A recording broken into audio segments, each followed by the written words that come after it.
გამარჯობათ, მოგესალმებით ყველას. დღევანდელი ვიდეო მინდა ყოფილიყო უფრო მეტად განსხვავებული. იქნება პატარა ვიდეო, არ ვაპირებ გრძელი ვიდეოს გაკეთებას, მაგრამ შემდეგი ვიდეოსთვის გიმზადებთ ძალიან კარგ რაღაცას. ეს პერიოდი ცოტა დავაგვიანე ვიდეოს გადაღება და ალბათ ერთ-ერთი მიზეზი ეს არის, რომ შემდეგი ვიდეო მინდა რომ ბევრად უკეთესი იყოს. დღევანდელი ვიდეო შეეხება ფრინველებს. ვაპირებ გავაკეთო პატარა მინიატურული, ჩიტის სახლი, აი აქ გამოჩნდება ფოტო და ნახავთ. მოგესალმებით, ახლა არის ფრინველების გამრავლების პერიოდი, ანუ ბუდობის პერიოდია, იმედია არ დავაგვიანე ამ ყველაფრის გაკეთება, მაგრამ მომავალისთვის მაინც გამოიყენებენ ჩვენი ფრინველები. გავაკეთებთ, დავკიდებთ ხეზე, დავიღებთ და განახებთ თუ როგორ მოეწყობიან და როგორ მიეჩვევიან ჩვენ გაკეთებულ სახლს. ახლა კი გადავიდეთ უშუალოდ ვიდეოზე. აქ მაქვს წაბლის მასალა, რაც წინა ვიდეოში გამოვიყენე. ახლა დავხაზავ, ავიღებ ზომებს და იმედია თქვენს ჩვენთან ერთად ჩაივმებით ამ პატარა მინიატურული სახლის კეთებაში. ახლა კი ავიღოთ ზომები.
დავასრულეთ ჩვენი მინიატურული ფრინველის სახლის კეთება. როგორც ხედავთ, გამოვედით ტყეში, ავარჩევთ ერთ დღეს აი ამ ხეებიდან და განვათავსეთ და დავკიდევთ ხეზე. უფრო დეტალურად ამის შემდეგ გეტყვით და მოგიყვებით. ახლა კი გავარჩიოთ ხე. როგორც ხედავთ, დავკიდე ხეზე ჩემი მინიატურული ფრინველის სახლი. იმედია ლამაზად გამოვიყურება, თუ არა თავის მოვალეობას მაინც შეასრულებს. თქვენ კიდევ ძალიან დიდ მადლობას გიხდით, ვინც აქამდე მოხვედით და ბოლომდე უყურეთ.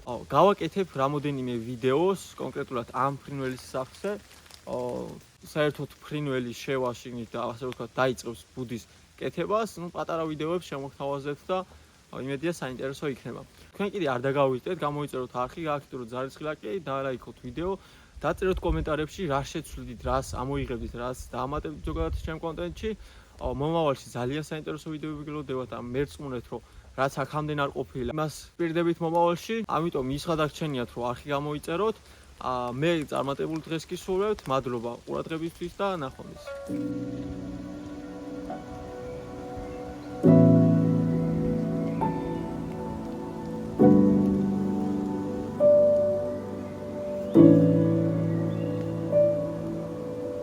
Thank you.